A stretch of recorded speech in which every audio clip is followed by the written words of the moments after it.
또 인사하고 해야 되는 거 아니에요? 네, 안경을 제대로 하고 우리 에스터 자매가 앉으면 제가 시작을 하도록 하겠습니다.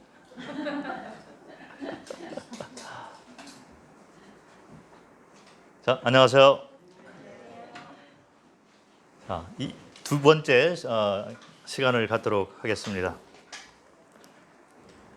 이 교시에는 말씀의 제목이 엎드리는 자라는 제목으로 모세의 삶을 우리가 살펴보면서 모세의 삶이 어떻게 변화가 되면서 하나님이 이렇게 모세를 사용했는가, 왜 모세가 하나님의 사람으로 불리게 되었는가를, 어떤 원리를 가지고 모세가 살았는가를 한번 살펴보고 그것이 우리 삶의 교훈이 되었으면 좋겠습니다. 사실은 이 말씀은 제가 선교지에서 한참 힘들 때, 특별히 이 사람과의 관계 가운데에서 너무 힘든 그 상황에 있을 때 주님이 저에게 교훈한 그런 말씀이에요. 저는 이제 사람과의 관계 가운데에서 항상 다른 사람의 잘못을 이렇게 바라보고, 뭐 저만 그런지 모르겠지만 한국 사람들의 이 성향 가운데 이 흑백 논리가 강하잖아요. 그래서 흑이 아니면 백, 악은 아니면 적, 이런 논리를 가지고 접근을 해서 선교지에서 제가 참 어려움들이 많이 있었습니다. 뭐 젊은 혈기, 한참 이제 훈련을 다 마치고 선교지에 가서 뭐 한참 뛰고 이제 교회를 막 개척하고 복음을 전하고 열심히 일을 할 때, 그래서 그 시간이 이제 지나갔을 때 교회 성도들이 이제 생기게 되었는데, 그러고 난 다음에 성도들이 이제 발목을 잡기 시작하는 거예요. 그래서 복음을 전해서 밖으로 나가야 되는데, 이제 성도들 간에 이제 문제들이 자꾸 생기면서 저도 모르게 그 혈기 왕성한 그런 것들이 이제 성도들하고의 오히려 부닥침이 될 때가 많이 있었습니다. 그럴 때 주님께서 이 말씀을 저에게 주셨어요. 그래서 제가 그때부터 이 말씀을 붙잡으면서 영적 성숙의 방향이 이런 거구나. 그래서 이런 원리를 가지고 가는 자, 이런 원리를 뭐 완전하게 이렇게 삶 가운데 드러나지는 못할지라도 적어도 이 원리의 방향을 붙잡고 그쪽으로 가는 자, 그리고 이 원리를 사모하는 그런 자들이 더 존귀함을 받고 교회 안에서 더 높아져야만 된다. 그리고 저도 이 방향으로 가게 되면서 오히려 이 혈기와는 반대로 이렇게 가게 되더라고요. 그래서 그때부터 제가 이 말씀을 마음 가운데 깊이 새기고 있는 그런 말씀 중에 하나입니다. 엎드리는 자. 자, 이 모세의 삶을 우리가 살펴보면 뭐 교회에서 이제 흔히 이렇게 가르치게 되는 그 모습들을 보면 모세가 120년을 살았잖아요. 그런데 애굽에서 40년, 그리고 이제 미디안 광야에서 40년을 또 살았던 거죠. 그래서 이 80년 동안에 애굽에서의 훈련, 미디안 광야에서의 훈련을 다 겪고 지난 다음에 이제 모세가 드디어 부름을 받고 쓰임 받게 되었다, 이렇게들 많이 가르치시는데, 제가 성경을 바라보니 그게 아니라, 물론 애굽에서 많은 훈련을 받았습니다. 그러고 난 다음에 미디안에서도 40년 동안 광야 생활을 하면서 많은 훈련을 받은 거예요. 물론 그것이 기반이 되었지만, 그렇다고 해서 모세가 80년이 지난 다음에 나머지 40년을 올바로 섬겼느냐, 이렇게 보게 되니까, 말씀을 이렇게 보니까 이게 아닌 거예요. 그래서 나머지 80년이 지난 후 그 나머지 40년 동안에도 모세가 변화된 그런 훈련받는 그런 이 과정들이 있는 걸 바라보게 되었습니다. 그 변화가 어떻게 되었는가 한번 말씀을 통해서 한번 살펴보기를 원합니다. 출애굽기 3장을 보겠습니다.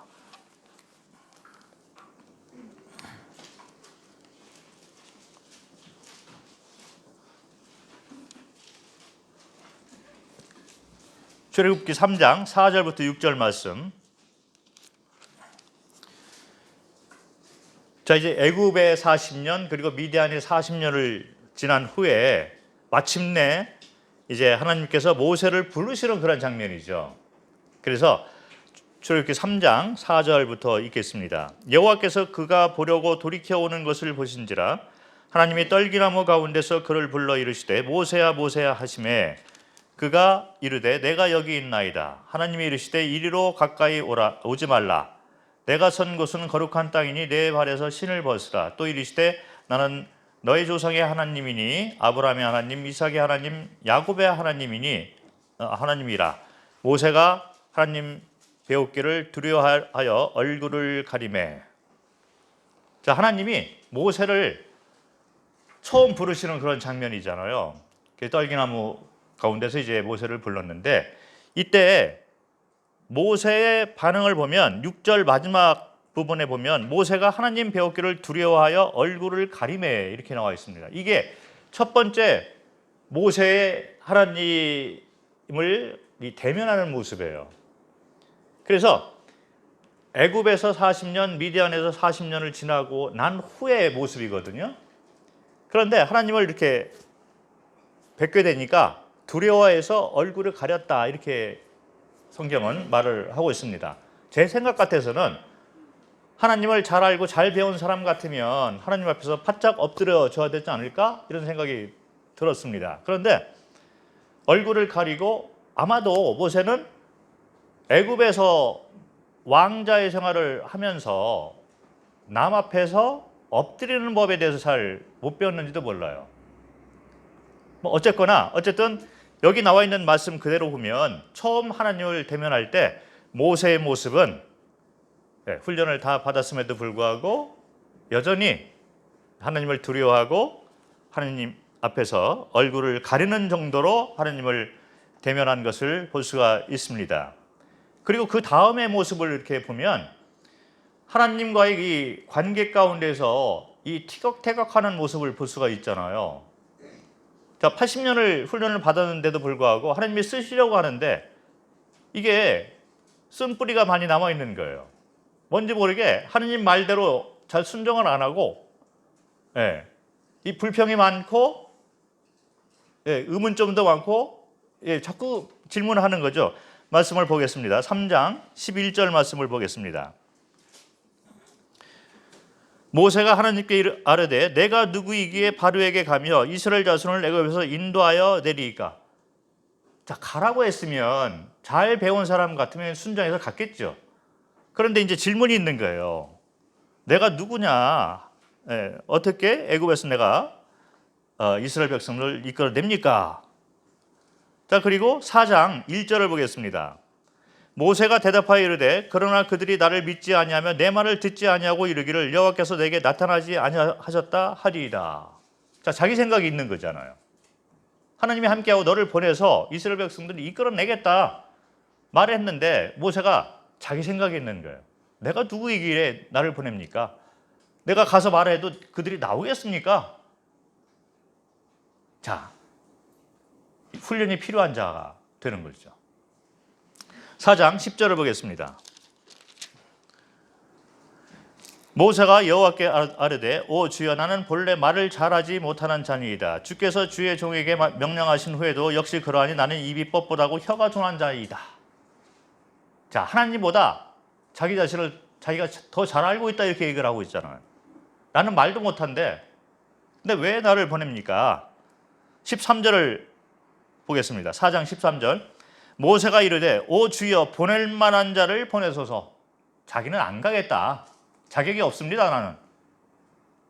하나님이 보내겠다는데 그렇게 얘기를 합니다. 그러니까 마침내 하나님께서 이제 노하는 장면이 14절에 나옵니다. 4장 14절. 여호와께서 모세를 향하여 노하여 이르시되 내 사람 내 형 아론이 있지 아니하냐 그가 말 잘하는 것을 내가 아노라. 그가 너를 만나러 나오나니 그가 너를 볼 때 그의 마음에 기쁨이 있을 것이라. 하나님이 노하십니다. 일꾼을 쓰려고 불렀는데 이 일꾼이 자기 생각이 딱 있는 거예요. 엎드러지지도 않고 반항하고 안 가겠습니다. 나는 말도 못하고 가서 얘기하면 그들이 듣겠습니까? 여러 이유가 있는 거죠. 저도 뭐 NTM 훈련을 받았잖아요. 3년 동안 열심히 훈련을 받아서 깨질 대로 깨진 상태로 선교지에 갔는데 훈련 받은 자나 안 받은 자나 똑같더라고요. 뭐가 그렇게 틀린가? 겉으로는 졸업생이에요. NTM은 선교사. 그것도 아주 뭐 NTM 하면 세계적으로 유명한 그런 단체인데 거기 지옥 훈련을 통과한 자 이렇게 뭐 겉으로는 이 레벨이 딱 붙어 있는데 속마음은 똑같더라고요. 모세의 상황이 아닌가 이렇게 생각을 합니다. 5장을 보겠습니다. 5장 22절 23절. 모세가 여호와께 돌아와서 아뢰되 주여 어찌하여 이 백성이 학대를 당하게 하셨나이까? 어찌하여 나를 보내셨나이까? 내가 바로에게 들어가서 주의 이름으로 말한 후로부터 그가 이 백성을 더 학대하며 주께서도 주의 백성을 구원하지 아니하시나이다. 자, 가서 말을 하니 상황이 더 안 좋아졌습니다. 그러니까 모세가 하나님에게 이제 불평을 자꾸 하는 거예요. 일을 하고 있잖아요. 가러 가니 갔어요. 전화로 하니까 전했습니다. 불평이 많고 그랬지만 그런데 되어지는 상황을 보니까 이게 아니다. 하나님 앞에서 불평을 하고 불신을 하고 그런 모습을 가지고 있는 것을 보게 됩니다. 그러고 난 다음에 6장 12절을 보겠습니다. 모세가 여호와 앞에 아뢰어 이르되 이스라엘 자손도 내 말을 듣지 아니하였거든 바로가 어찌 들으리까? 나는 입이 둔한 자니라. 애굽 사람뿐만 아니라 이스라엘 백성 자체도 나를 대항하고 있는데 내가 이렇게 말을 못하는 자인데 왜 나를 보내서 이 고생을 하게 합니까? 일꾼의 자세 가운데 불평이 있는 거예요. 좌절하고 힘든 그런 상황이 보여집니다. 모세는 자기가 하나님보다 더 많이 알고 있다 이렇게 지금 얘기를 하고 있는 거예요. 상황이 더 나빠지지 않았습니까? 하나님이 그 모르시겠습니까? 다 알고 있음에도 불구하고 모세가 오히려 하나님보다 내가 더 많이 압니다. 내가 더 잘하고 있습니다. 자, 일은 하고 있지만 하나님 앞에 곳곳이 서서 자기 생각을 그대로 드러내는 그런 모습을 우리가 보게 됩니다. 이 성도들의 삶이 이런 경우가 많이 있는 것 같아요. 자, 그런데 뭐 말씀을 보면 우리가 잘 알고 있듯이 모세가 점점 하나님이 크신 분이고 하나님의 역사, 기적을 보게 되는 그 핵심에 중심에 있는 사람이었잖아요. 그래서 애굽에서 10가지 재앙을 이렇게 바라보게 되면서 하나님의 크심에 대해서 배우기 시작합니다. 그리고 하나님께서 약속하신 것을 이루시는 분이구나. 이것을 보게 되는 거예요. 그러면서 이제 홍해를 건너는 기적 중의 기적을 보게 됩니다. 그리고 그 맨 앞에 서 있는 자였습니다. 홍해를 건널 때 맨 앞에 서서 건넜잖아요. 그런데 이와 같은 거 이제 겪게 되면서 모세의 삶이 변화되는 걸 볼 수 있어요. 자, 그런데 어떻게 변하는 걸 한번 보겠습니다. 출애굽기 34장을 보겠습니다.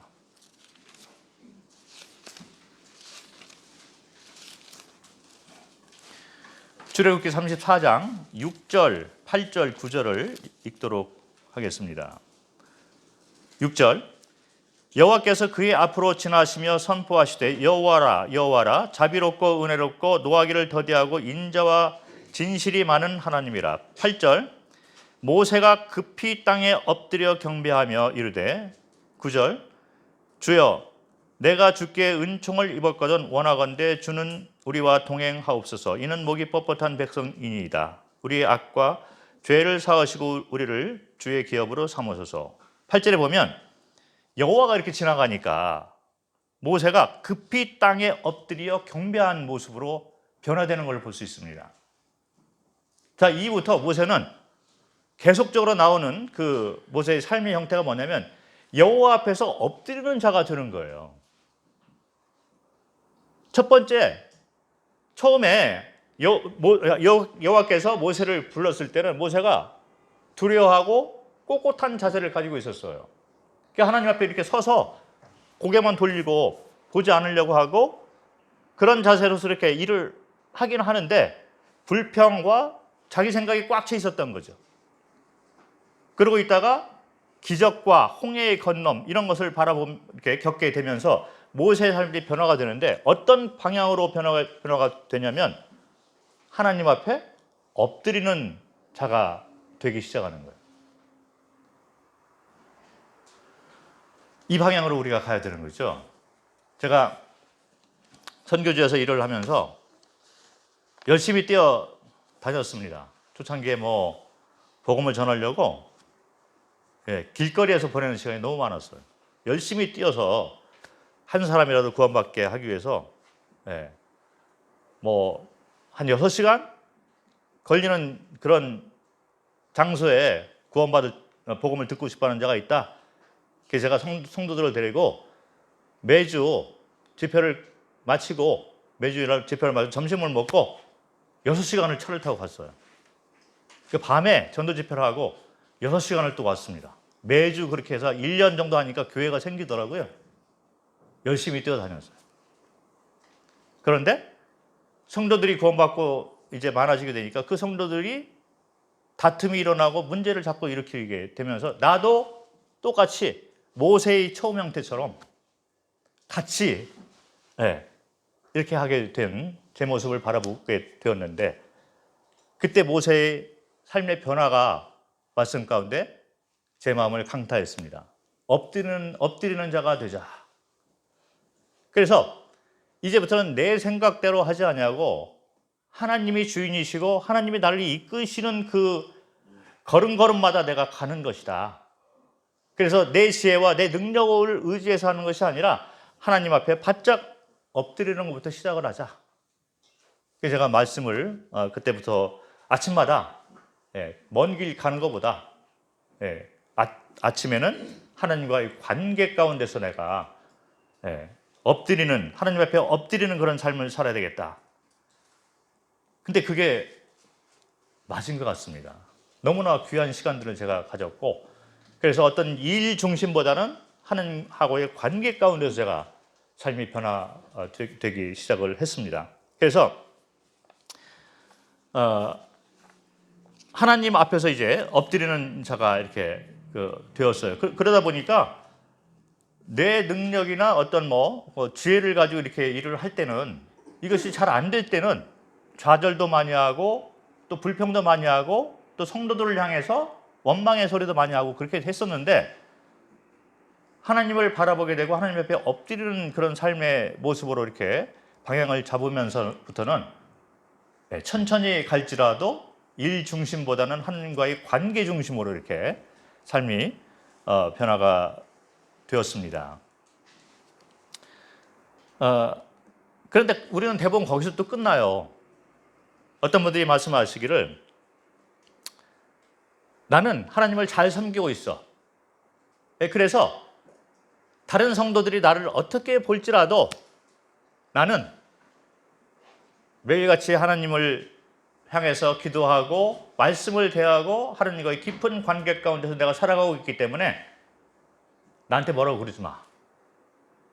이런 분들이 많이 있어요. 그리고 말씀을 전해도 그 말씀이 자기 것이 안 되는 경우가 많이 있습니다. 자, 그런데 모세의 삶을 한번 바라보게 되면 어떻게 변했는가를 한번 조금 더 살펴보도록 하겠습니다. 민수기를 보겠습니다. 민수기 14장 2절부터 5절 말씀, 민수기 14장 2절부터 5절 말씀을 읽겠습니다.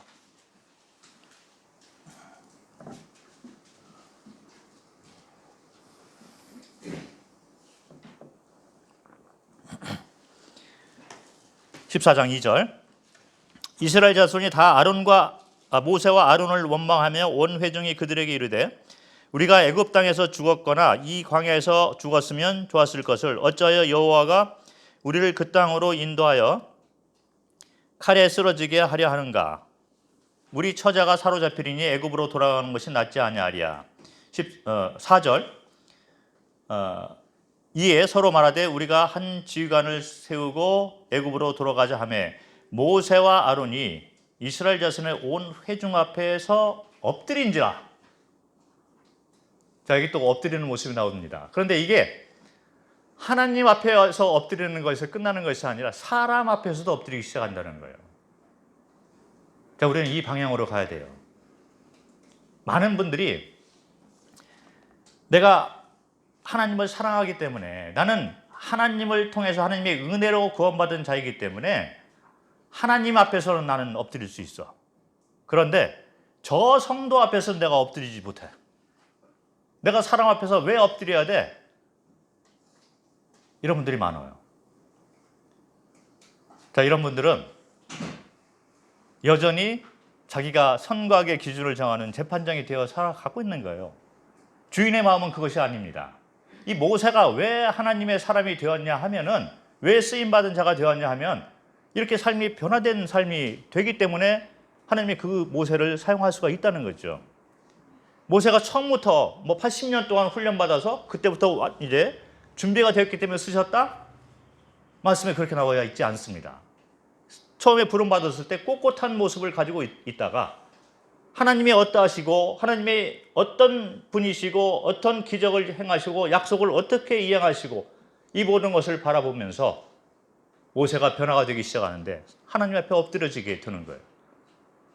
그런데 하나님 앞에 엎드려진 자는, 제대로 엎드려진 자는 거기서 끝나는 것이 아니라 사람들이 불평하고 자기를 죽이려고 할 때도 여전히 사람 앞에서도 엎드려지는 자가 된다는 것입니다. 그래서 모세는 온화한 자, 겸손한 자, 하나님의 사람 모세, 이렇게 되는 거죠. 많은 경우에 우리는 하나님 앞에서 내가 엎드리지만 사람 앞에서 내가 엎드리기 힘들어, 이런 얘기를 많이 하고 있어요. 그래서 각자 삶을 보면 하나님을 열심히 사랑하고 잘하고 있다라고 이렇게 생각을 하시면서 사시는 성도들이 많이 계십니다. 그런데 왜 교회가 문제가 많습니까? 다들 하나님을 잘 섬기고 있으면 문제가 없어야 되는 거잖아요. 근데 왜 교회에 문제가 있을까? 왜 성도들이 만나기만 하면 다투고 목소리가 커지고 소리가 점점 밖에까지 나올까? 왜 그러냐면 이 원리인 거예요. 하나님 앞에서는 내가 엎드릴 수 있지만 사람 앞에서는 내가 못 엎드리겠다, 이거죠. 이 교회에서 크신 분들은 어떤 분이야 되냐면 하나님 앞에서 엎드리지만 동시에 더 나아가서 사람 앞에서까지 엎드리는 자가 이 교회에서 가장 큰 자들이 돼야만 되는 것입니다. 주님이 이 의왕교회에서 쓰시는 분들은 그런 분들을 쓰시는 거예요. 제가 선교지에서 배운 교훈이고 삶을 통해서, 많은 아픔을 통해서 배운 교훈이에요. 그래서 제가 처음에 이 원리를 모르다가 그래서 계속 싸우고 있었는데 나중에 삶을 보니까, 모세의 삶을 보니까 하나님 앞에서 엎드려지는구나. 그래서 말씀을 붙잡고 이제 엎드려지기 시작했는데 여전히 사람 간의 문제는 해결이 안 됐어요. 그런데 말씀을 더 읽다 보니 모세는 하나님 앞에서뿐만 아니라 사람 앞에서도 엎드리기 시작하는구나. 그래서 제가 엎드리기 시작을 하니까 그나마 그래도 그 원리대로 분위기가 형성되는 걸 보게 되면서 성경대로 하는 그런 자들은 복을 받게 된다. 그리고 그런 분들이 교회에서 존귀함을 받고 큰 자다, 이렇게 생각을 하게 되었습니다. 자, 그런데 모세의 삶을 보면 이 부분에서 실패를 한 것을 볼 수 있어요. 자, 한번 보겠습니다. 민수기 20장을 보겠습니다. 민수기 20장 2절과 3절을 먼저 읽겠습니다.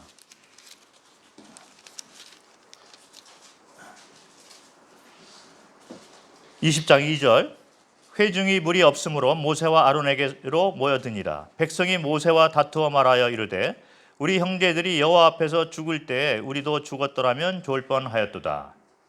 백성들이 또 모여서 모세에게 대항을 하고 있는 장면이잖아요. 자, 그런데 6절부터 한번 이어서 읽겠습니다. 6절에 보니까 모세와 아론이 회중 앞을 떠나 회막문에 이르러 엎드림에 여호와의 영광이 그들에게 나타나며 여호와께서 모세에게 말씀하여 이르되. 자, 그래서 6절에 모세가 하나님 앞에서는 엎드리는 거예요. 하나님 앞에 엎드렸는데 이어서 읽어보면 여호와께서 모세에게 말씀하여 이르시되 지팡이를 가지고 내 형 아론과 함께 회중을 모으고 그들의 목전에서 너희가 반석에게 명령하여 물을 내라 하라. 내가 그 반석에 물을 내게 하여 회중과 그들의 짐승에게 마시게 할지니라. 모세가 그 명령대로 여호와 앞에서 지팡이를 잡으니라. 모세와 아론이 회중을 그 반석 앞에 모으고 모세가 그들에게 이르되 반역한 너희여 들으라. 우리가 너희를 위하여 이 반석에서 물을 내려 하고 모세가 그의 손을 들어 그의 지팡이로 반석을 2번 치니 물이 많이 쏟아 나오므로 회중과 그들의 짐승이 마시니라. 여호와께서 모세와 아론에게 이르시되 너희가 나를 믿지 아니하고 이스라엘 자손의 목전에서 내 거룩함을 나타내지 아니한 거로 너희는 이 회중을 내가 그들에게 준 땅으로 인도하여 드리지 못하리라 하시니라. 모세가 하나님 앞에서는 엎드린 거예요. 그런데 이스라엘 백성들이 참 많은 어려움을 줬습니다. 그런데 이 장면에 보면 하나님 명령대로 지팡이를 들어서 이제 반석을 쳐야 되는데 사람 앞에서 엎드리지 못한 모습을 보게 됩니다. 이 패역한 너희여, 내가 언제까지 너희에게 인내를 보이랴. 그래서 하나님 앞에서는 내가 엎드리지만 너희 같은 사람들 앞에서 내가 엎드리지 못하겠다, 이렇게 나오는 거죠. 그래서 감정을 실어서 이제 지팡이를 가지고 물을 치게 되니까 물이 나옵니다. 그런데 그 모습을 바라보면서 하나님이 평가를 어떻게 하냐면 12절에 너희가 나를 믿지 아니하고 이스라엘 자손의 목전에서 내 거룩함을 나타나지 아니하였다. 그래서 그때로부터 모세는 가나안 땅에 들어가지 못하는 하나님의 쓰임 과정의 끝이 되게 됩니다. 이게 원인이 뭐냐면 하나님 앞에서는 엎드리지만 사람 앞에서는 엎드리지 못하는 거예요. 자, 그래서 그렇게 되었을 때 모세가 가나안 땅에 들어가지 못했습니다. 물론 그 후의 모습을 보면 이 한 실수로 인해서 모세가 이제 다시 돌이키고 여호수아를 올리고 여호수아 앞에서 엎드리는 그런 모습으로 자기 후계자를 세우고 끝까지 하나님 앞에서 그리고 사람 앞에서도 엎드리는 모습을 가지고 삶을 마친 것을 볼 수 있어요. 그런데 이 한 번 실수를 해서 하나님께서 모세의 쓰임 받는 것을 거기서 멈췄습니다. 특별히 일꾼들이 이제 이런 것들을 많이 당하게 되는 거죠. 그런데 이것은 모든 성도들에게 똑같이 적용이 되는 것입니다. 하나님 앞에서 내가 엎드릴 수 있어. 그런데 사람 앞에서 내가 엎드리지 못해. 자, 그러면 하나님이 사람 앞에서까지 엎드리도록 그 사람을 다루는 걸 볼 수 있어요. 그리고 그 사람이 이제 성장에 나가면 반드시 여기까지 가야만 되는 것이죠. 그리고 이 교회 안에서는 이런 분들이 존귀한 자가 되어야 되고 그 원리대로 이 교회가 가야만 되는 것이다. 누가 하나님 앞에서 뿐만 아니라 사람 앞에서도 더 엎드리는 자가 되는가. 이것이 바로 우리가 가야 될 방향인 것이죠. 왜 그러냐면 자, 창세기를 한번 보도록 하겠습니다. 창세기 3장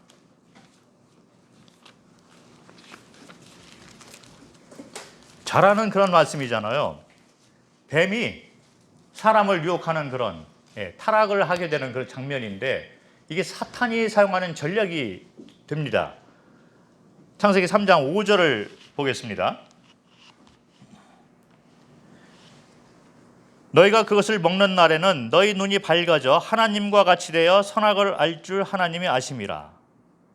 이 사탄이 유혹하는 그 전략이 뭐냐면 네가 이걸 먹으면 너도 하나님처럼 된다는 거예요.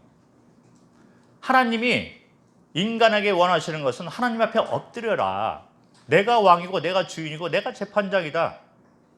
자, 그런데 사탄은 뭐라고 얘기를 하냐면 네가 하나님과 같이 될 수 있어, 이렇게 얘기합니다. 자, 그래서 이 첫 번째 인간이 이제 사람이 요거를 먹게 돼서 하나님과 같이 되기 위해서 이제 이거를 먹게 됩니다. 자, 그런데 결과가 어떻게 되냐면 창세기 3장 8절부터 10절을 읽겠습니다. 그들이 그날 바람이 불 때 동산에 거느시는 여호와 하나님의 소리를 듣고 아담과 그의 아내가 여호와 하나님의 낯을 피하여 동산 나무 사이에 숨은지라.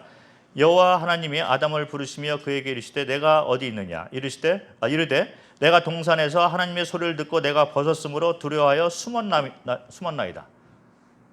자, 이 아담과 하와가 하나님과 같이 되기 위해서, 동등하게 되기 위해서, 이 말이잖아요. 하나님 앞에 내가 서 있기 위해서, 엎드리는 자가 아니라 하나님 앞에 서 있기 위해서 요거를 먹은 거예요. 그런데 결과로 보면 하나님이 부를 때 숨어서 점점 멀어지는 것을 볼 수 있습니다. 이게 무슨 원리냐면 하나님 앞에서 내가 엎드리지 못하게 되었을 때는 하나님으로부터 멀어질 수밖에 없다는 거예요.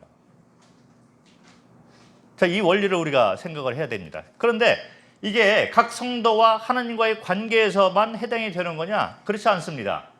사람과 사람과의 관계에서도 똑같이 적용이 된다는 거예요.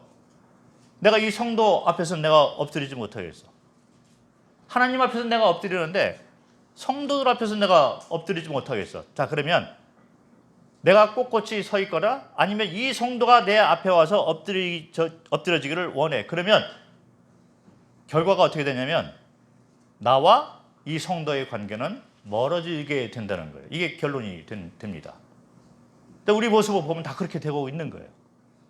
자, 그런데 반대로 하나님 앞에 엎드려졌을 때 이 하나님과 긴밀한 관계 가운데 우리가 교제가 되는 걸 볼 수 있고, 성도와 성도 사이에서 똑같다는 겁니다. 내가 이 성도 앞에서 내가 엎드리는 삶을 살게 될 때는 이 성도가 나와 아주 가깝게 되는 것을 볼 수 있는 거예요. 이게 성경이 말하는 영적 원리이고 영적 방향이고, 각 성도들은 이 방향으로 가야 되고 지역교회는 이 방향으로 가야만 된다는 것입니다. 그리고 밖에 나가서 메시지를 전하고 복음을 전할 때도 물론 우리는 선포를 하는 자가 돼요. 우리는 존귀한 자들이기 때문에 세상을 향해서 우리는 차별된 그런 삶과 메시지를 전해야 되는 우리에게 특권이 있습니다. 자, 그럼에도 불구하고 우리의 삶의 태도는 어떻게 돼야 되냐면 여전히 세상 사람들 앞에서 우리가 엎드리는 겸손한 자세로 그들에게 접근을 해야만 된다는 것이죠. 자, 그래서 엎드리는 모습으로 세상에게 다가갔을 때 세상은 우리에게 등을 돌리기가 힘들게 된다는 거예요. 왜 그러냐면 이게 하나님의 원리이기 때문에 그렇습니다. 성경의 원리이기 때문에 그렇게 된다는 거죠. 그런데 사탄은 반대로 자꾸 가르치는 거예요. 한번 해봐. 그 세상을 향해서도 교회가 꼿꼿한 자세로 이렇게 서서 세상은 우리 밑에 있어, 우리에게 엎드려야 돼, 이런 자세로 세상을 향해서 우리가 다가간다면 세상은 우리에게 손가락질하고 등을 돌리고 멀어질 수밖에 없다는 거죠. 이게 현대 지역교회, 한국교회, 전 세계 교회들의 안타까운 그런 모습들이 이렇게 나타나는 것을 우리가 볼 수가 있습니다. 그래서 영적 성숙함, 영적 나이, 이런 것들은 육적인 나이하고는 관계가 없습니다. 육적인 나이가 많이 이렇게 들었다 하더라도 이런 원리, 이런 방향, 하나님의 교훈, 하나님의 마음을 잡고서 쫓아가지 아니하면 여전히 나는 하나님 앞에서 꼿꼿이 서 있는 자, 그리고 성도 앞에서도 꼿꼿이 서 있게 될 수밖에 없다는 거죠. 자, 그것은 육적인 어른이지만 영적으로는 어린아이와 같고 유동치는 그런 삶, 아주 이 교회에서는 존경받지 못하는 그런 성도가 될 수밖에 없는 것입니다. 하나님이 안 쓰시게 되는 거죠. 그래서 우리는 이와 같은 모세의 그 변화되는 삶을 바라보면서 또 그리고 창세기에서 말하는 사탄의 전략을 마음에 새기면서 하나님 앞에 엎드려지고 그리고 성도 앞에서도 엎드려지는 삶을 살게 되었으면 좋겠습니다. 그리고 이런 삶의 태도가 밖에까지 이어져서 세상을 향해서도 겸손한 자, 엎드리는 자, 그러나 담대함을 가지고 복음의 메시지를 전하는 자가 되면 하나님이 그 사람을 쓰시게 된다는 거죠. 그리고 각자가 성숙해지고 이 지역교회가 성도 간에 서로 존중하게 되고 서로를 높이고 그리고 발전돼서 빛과 소금 역할을 담당하게 되리라고 생각을 합니다. 자, 여기까지 말씀을 하고 마치도록 하겠습니다. 감사합니다.